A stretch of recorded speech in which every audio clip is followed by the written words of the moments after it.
저희가 이에 제자들에게 와서 보니 큰 무리가 둘렀고 서기관들이 더불어 변론하더니 온 무리가 곧 예수를 보고 심히 놀라며 달려와 문안하거늘 예수께서 물으시되 너희가 무엇을 저희와 변론하느냐. 무리 중에 하나가 대답하되 선생님, 벙어리 귀신 들린 내 아들을 선생님께 데려왔나이다.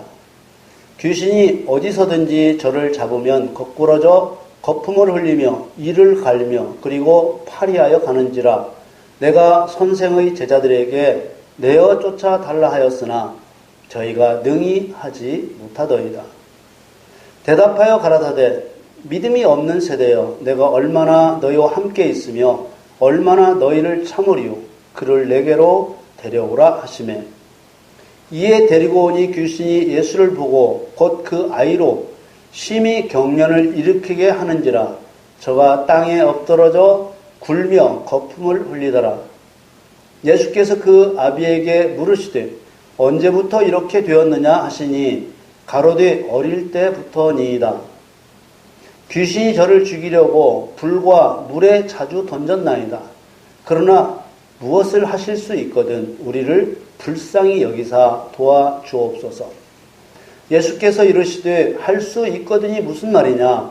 믿는 자에게는 능치 못할 일이 없느니라 하시니 곧 그 아이의 아비가 소리를 질러 가로되 내가 믿나이다. 나의 믿음 없는 것을 도와주소서 하더라. 예수께서 무리에 달려 모이는 것을 보시고 그 더러운 귀신을 꾸짖어 가라사대 벙어리 되고 귀먹은 귀신아, 내가 네게 명하노니 그 아이에게서 나오고 다시 들어가지 말라 하시매 귀신이 소리 지르며 아이로 심히 경련을 일으키게 하고 나가니 그 아이가 죽은 것 같이 되어 많은 사람이 말하기를 죽었다 하나 예수께서 그 손을 잡아 일으키시니 이에 일어서니라. 집에 들어가심에 제자들이 종용이 묻자오되 우리는 어찌하여 능히 그 귀신을 쫓아내지 못하였나이까. 이르시되 기도 외에 다른 것으로는 이런 유가 나갈 수 없느니라 하시니라. 사랑하는 성도 여러분, 우리가 이 말씀을 나누기에 앞서 사단 마귀와 귀신에 대해 생각을 정리할 필요가 있습니다. 사단 마귀 귀신은 본래 다른 천사들과 마찬가지로 하나님의 명령을 수행하는 천사였습니다. 그러나 마음이 교만하여 부패한 타락한 천사들이 곧 사단 마귀 귀신들입니다. 사단은 이 타락한 천사들 중 우두머리입니다. 사단과 마귀는 동일한 존재이지만 붙여진 이름이 사단과 마귀입니다. 사단은 구약 성경에 나오는 사탄을 소리 나는 대로 우리말식으로 적은 것입니다. 사탄이라는 이름은 대적, 대항자라는 의미를 가진 이름입니다. 대적은 원수라는 말이죠. 사단은 하나님의 원수이고 그리스도인의 원수입니다. 대항자는 맞서 싸우는 자라는 말이죠. 사단은 하나님과 맞서 싸우는 자이고 그리스도인과 맞서 싸우는 자입니다. 사단이 감히 하나님과 힘으로 맞서 싸울 수는 없습니다. 사단이 하나님과 맞서 싸운다는 말은 힘으로 맞서 싸운다는 말이 아니라 하나님을 경유하지 않음으로 대항하는 것을 말합니다.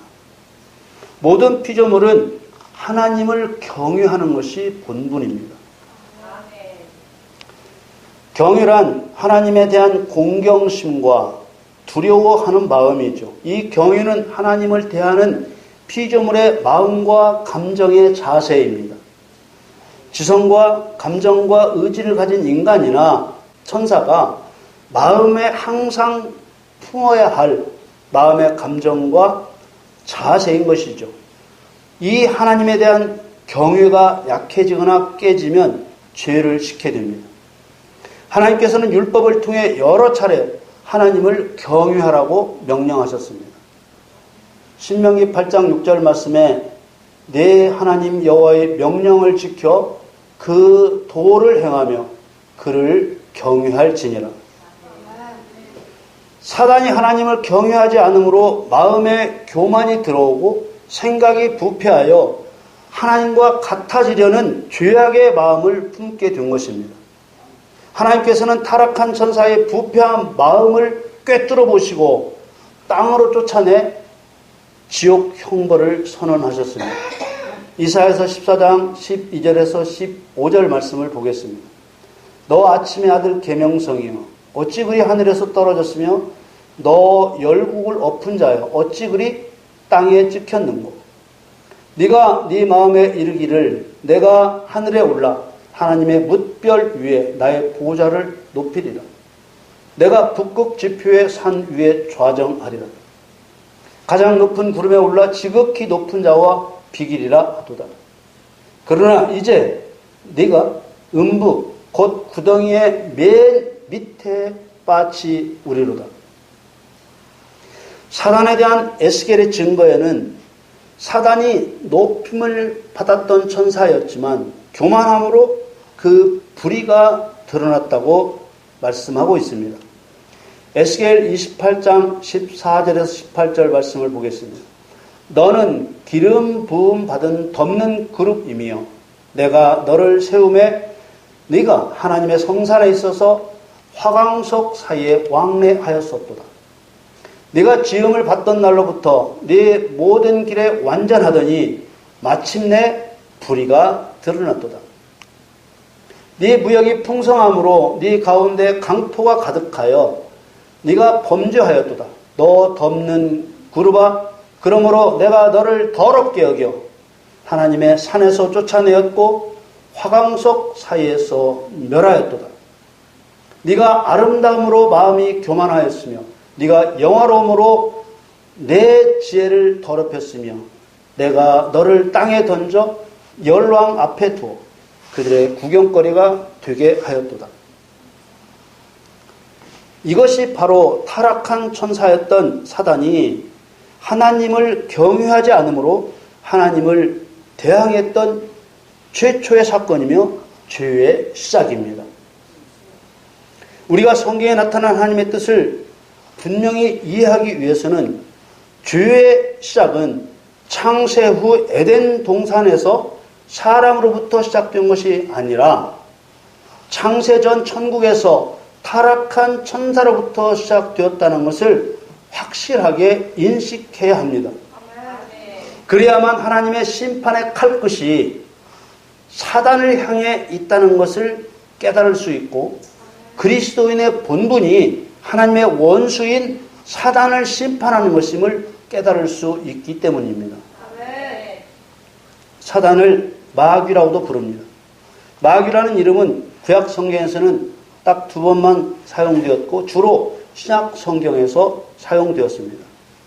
성경에서 사단이나 마귀라는 이름이 별다른 구분 없이 사용된 것처럼 보이지만은 이름의 의미대로 하나님께 대한 범죄에는 대항자라는 의미대로 사단이라는 이름이 주로 사용되었고 사람에 대한 범죄에는 중상자라는 의미대로 마귀라는 이름이 주로 사용된 것입니다. 마귀는 사람을 거짓말로 속이고 그 거짓말에 속아서 죄를 범하면 그를 비방하고 고소하고 수치를 당하게 하기 때문에 중상자라고 하는 것입니다. 사단의 종인 귀신은 사단을 따르는 하급 천사들이었습니다. 사단이 하늘에서 미가엘의 군대와 전쟁을 했는데 패배하여 쫓겨날 때 이들도 쫓겨났다고 성경은 증거하고 있습니다. 요한계시록 12장 7절에서 9절 말씀을 보겠습니다. 하늘에 전쟁이 있으니 미가엘과 그의 사자들이 용으로 더불어 싸울새 용과 그의 사자들도 싸우나 이기지 못하여 다시 하늘에서 저희의 있을 곳을 얻지 못한지라. 큰 용이 내어 쫓기니 옛뱀 곧 마귀라고도 하고 사단이라고도 하는 온 천하를 꿰는 자라. 땅으로 내어 쫓기니 그의 사자들도 저와 함께 내어 쫓기니라. 그의 사자라고 할 때 이 사자라는 말은 앙겔로스 곧 천사라는 말입니다. 천사는 천사인데 타락하여 하늘에서 땅으로 쫓겨난 천사를 더 이상 천사라고 부르지 않고 다이모니온, 악한 영, 귀신이라고 불렀습니다. 사단, 마귀, 귀신들은 모두 악한 영들입니다.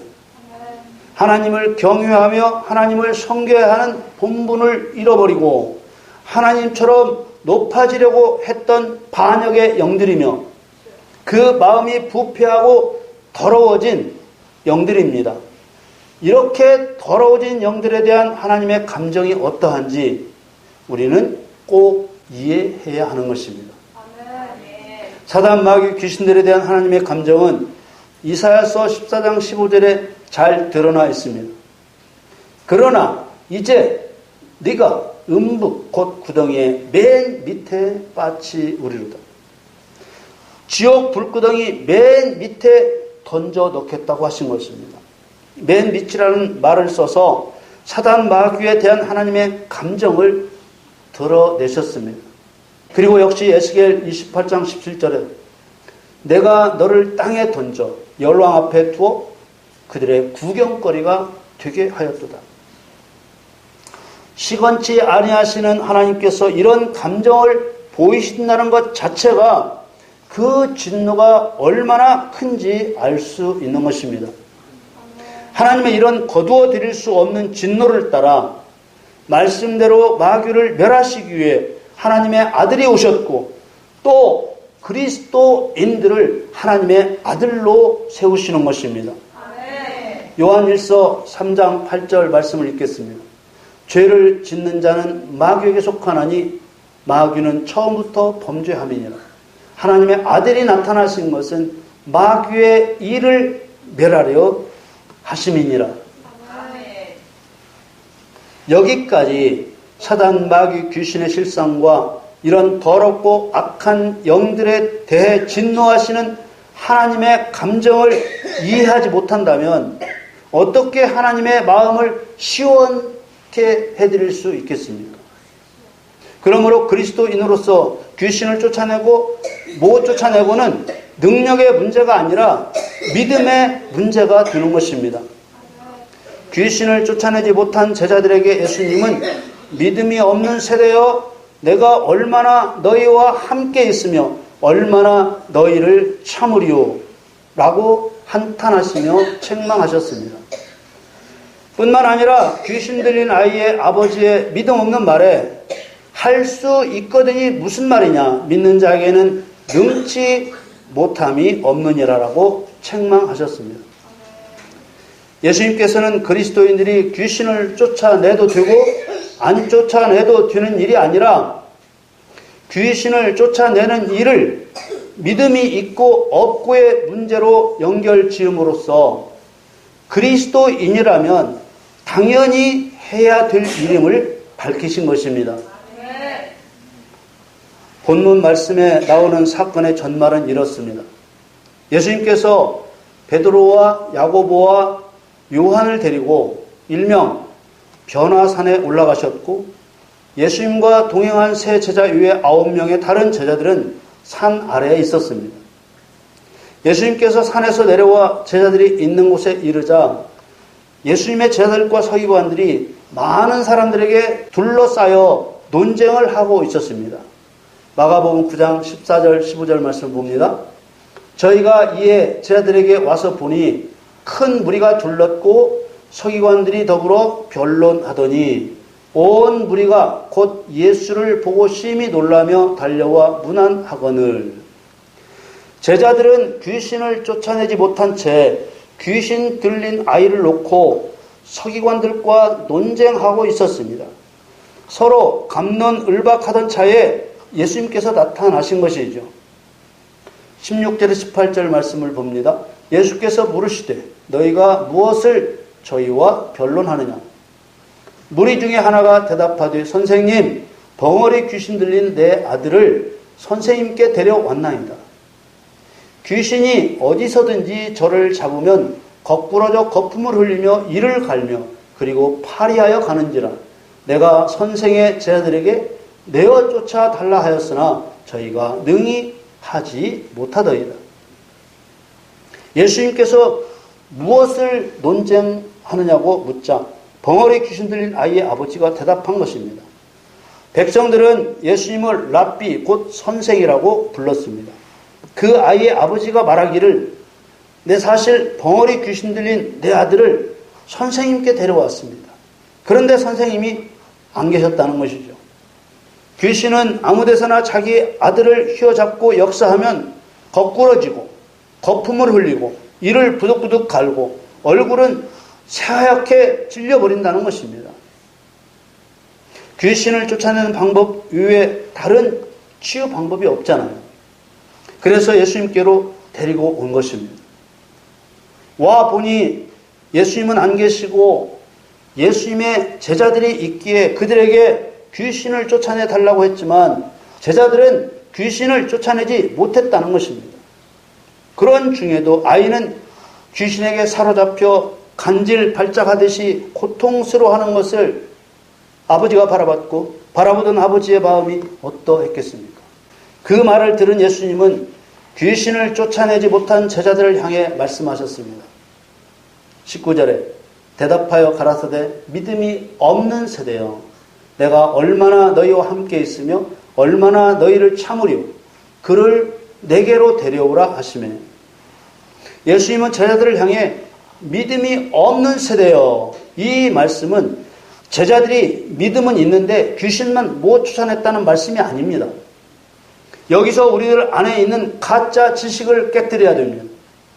귀신을 쫓아내는 일은 특별한 사람만 하는 일이라고 생각합니다. 이게 대부분 그리스도인들의 생각입니다. 그러나 지금 예수님은 너희들이 은사가 없어서 못 쫓아냈다고 하지 않으셨습니다. 믿음이 없는 세대라고 말씀하셨습니다. 믿음이 없다는 말은 성실하지도 않고 충성스럽지도 않고 거기다가 믿음도 없다는 말입니다. 마태복음에는 믿음이 없고 패역한 세대라고 하셨습니다. 패역이란 옳은 길에서 벗어나 빗나가게 한다는 말입니다. 예수님을 열심히 따라다니며 배우던 제자들에게는 매우 가슴 아픈 책망이 아닐 수 없습니다. 사단, 마귀, 귀신에 대한 하나님의 감정을 조금이라도 이해한다면 예수님의 이 책망도 이해할 수 있을 것입니다. 내가 얼마나 너희와 함께 있으며 예수님께서 육신을 입고 이 땅에 계시면서 제자들에게 본을 보이며 가르치실 수 있는 날들은 이미 정해진 날들입니다. 이렇게 정해져 있었기 때문에 하시는 말씀이죠. 십자가에 못 박혀 죽으실 계획이 기다리고 있었습니다. 내가 얼마나 너희와 함께 있으며 라는 말씀 속에는 그동안 따라다니면서 귀신 쫓아내는 것을 보았고 말씀을 가르쳐 사단 마귀 귀신에 대한 아버지의 감정이 하나님의 감정이 어떠한가를 가르쳤건만 귀신을 쫓아내야 한다는 믿음을 가지지 못했단 말이냐. 이런 의미가 들어있는 말씀입니다. 얼마나 너희를 참으려 답답함이 묻어나는 말씀입니다. 얼마나 참아줘야 되고 얼마나 너그럽게 보아줘야 하느냐는 말입니다. 우리는 그동안 이 말씀 안에서 예수님의 이런 감정을 사실대로 느끼지 못했을 수도 있습니다. 예수님의 감정 그대로 느끼지 못한 이유 중 하나가 귀신을 쫓고 안 쫓고는 믿음의 문제가 아니라고 생각하며 예수님의 감정을 가볍게 보았기 때문입니다. 예수님께서 귀신을 쫓아내는 문제를 믿음의 문제로 보시는 것은 하나님의 아들이 된 모든 그리스도인들의 당연한 책무이기 때문입니다. 20절에서 22절 말씀을 봅니다. 이에 데리고 오니 귀신이 예수를 보고 곧 그 아이로 심히 경련을 일으키게 하는지라. 저가 땅에 엎드러져 굴며 거품을 흘리더라. 예수께서 그 아비에게 물으시되 언제부터 이렇게 되었느냐 하시니 가로되 어릴 때부터니이다. 귀신이 저를 죽이려고 불과 물에 자주 던졌나이다. 그러나 무엇을 하실 수 있거든 우리를 불쌍히 여기사 도와주시니라. 주옵소서. 귀신이 한 인생을 망치고 죽이려 한다는 사실을 똑똑하게 인식해야 합니다. 귀신이 이 아이를 공격함으로써 모든 가족을 고통 속에 몰아넣고 있는 것입니다. 우리들은 우리 주변에서 자폐증이나 여러 형태의 장애 아이를 출산한 부모를 만날 수 있습니다. 갓난아이일 때는 장애를 발견하지 못하다가 이제 성장 과정에서 장애를 발견하고 그 엄마 아빠는 절망에 빠지게 됩니다.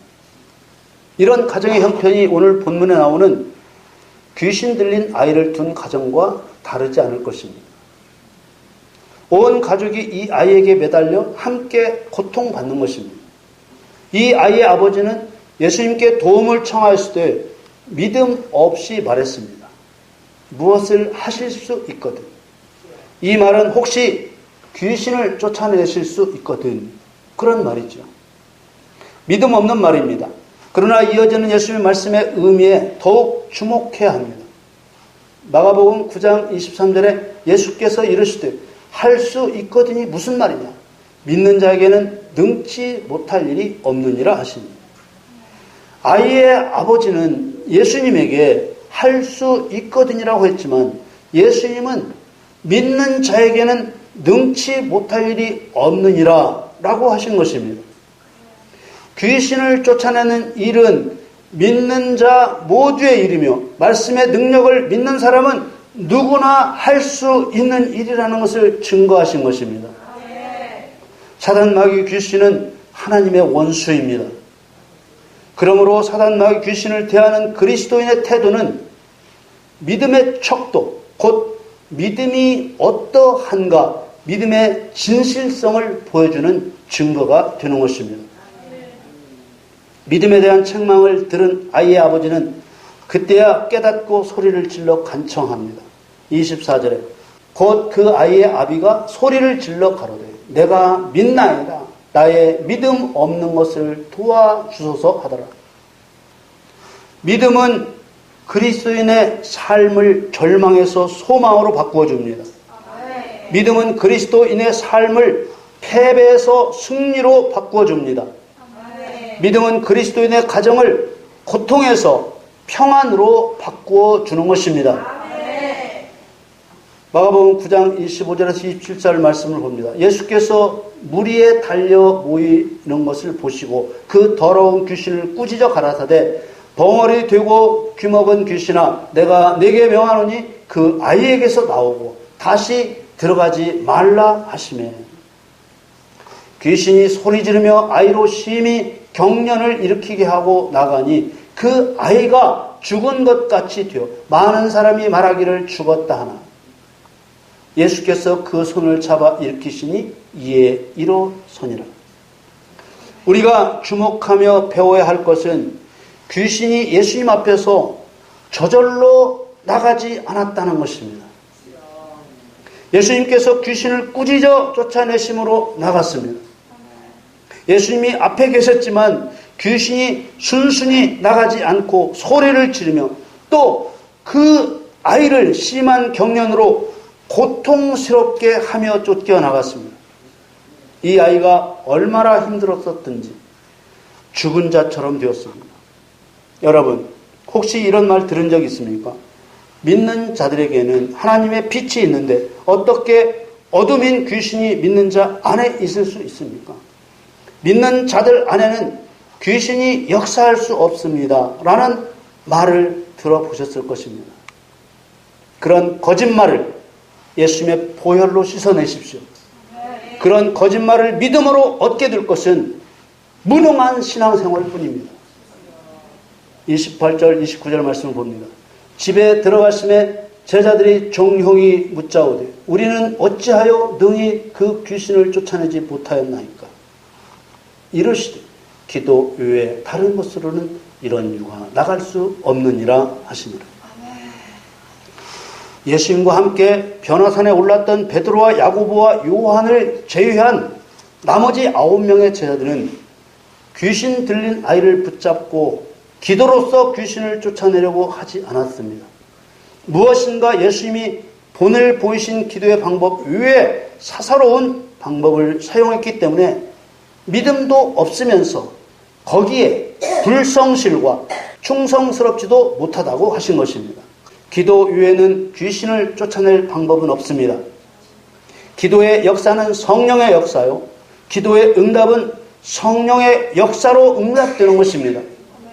기도는 하나님의 능력을 인정하는 행위입니다. 예수님은 모든 일을 기도로 하셨습니다. 그 이유는 예수님의 제자들이 보고 배우게 하시기 위해서였습니다.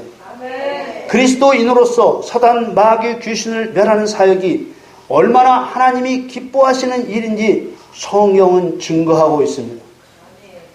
이사야서 58장 6절 말씀에 나의 기뻐하는 금식은 흉악의 결박을 풀어주며 멍에의 줄을 끌어주며 압제 당하는 자를 자유케 하며 모든 멍에를 꺾는 것이 아니겠느냐. 여러분, 이와 같은 일을 행하는 여러분들이 되시기를 주님의 이름으로 축원합니다. 그러나 여러분, 이런 악한 사단, 마귀, 귀신을 빨리 하나님께서 멸하시지 않고 왜 종말의 심판 때까지 그대로 두고 보시느냐 하는 것입니다. 뿐만 아니라 세상을 좌지우지할 만큼 강력한 권세까지 가지고 그 능력을 그대로 가지고 있도록 내버려 두시는 것을 이해하지 못하는 경우가 많습니다. 사단의 위상을 알 수 있는 성경 말씀이 바로 욥기입니다. 욥기 1장 6절에 보면은 하루는 하나님의 아들들이 와서 여호와 앞에 섰고 사단도 그들 가운데 왔는지라. 사단이 하나님 천상회의에 참석하고 있는 거예요. 사단은 하나님의 허락 속에서 욥의 가정을 송두리째 무너뜨리는 일을 담당했습니다. 사단, 마귀, 귀신은 반드시 지옥에서도 가장 깊은 곳에 던져질 악한 영들이지만 종말 때까지 그대로 두시는 것은 크게 두 가지 이유입니다. 첫째로 사단, 마귀, 귀신을 악한 일을 행하는 악한 도구로 사용하시기 위함입니다. 하나님께서는 그리스도인의 믿음을 시험하시고 그리스도인들의 죄악된 것들을 고치실 때 악한 사단, 마귀, 귀신을 사용하십니다. 예수님도 스스로 광야에서 사단의 시험을 받으셨습니다. 둘째로 그리스도인들이 하나님의 원수인 사단, 마귀, 귀신을 마음껏 짓밟아 정복함으로써 의를 행하게 하시고 의의 상을 주시기 위해서입니다. 한마디로 그리스도인들에게 매타작을 당할 자가 되게 하시기 위해서 세상에 그대로 두신 것입니다. 사랑하는 성도 여러분, 오직 믿음의 기도로서 악한 영, 사단, 마귀, 귀신을 진멸해야 합니다. 이것은 특정한 사람만 하는 것이 아닙니다. 그리스도인이면 누구나 의를 행하여 불의한 사단, 마귀, 귀신을 짓밟아 정복해야 하는 것입니다. 하나님께서는 이 악하고 더러운 영들을 그리스도인들의 매타작감으로 붙여주신 것입니다. 이 더럽고 악한 영들을 짓밟아 정복하면 사단, 마귀의 종으로 사는 사람의 흉악한 결박이 풀어지며 멍에의 줄이 끌어지며 압제에서 자유케 되며 메인 멍에는 꺾어지고 마는 것입니다. 여러분, 오직 믿음의 기도로서 사단, 마귀, 귀신을 멸하여 의를 행하고 의의 상, 의의 멸류관을 받으시는 여러분들이 다 되시기를 예수님의 이름으로 축원합니다.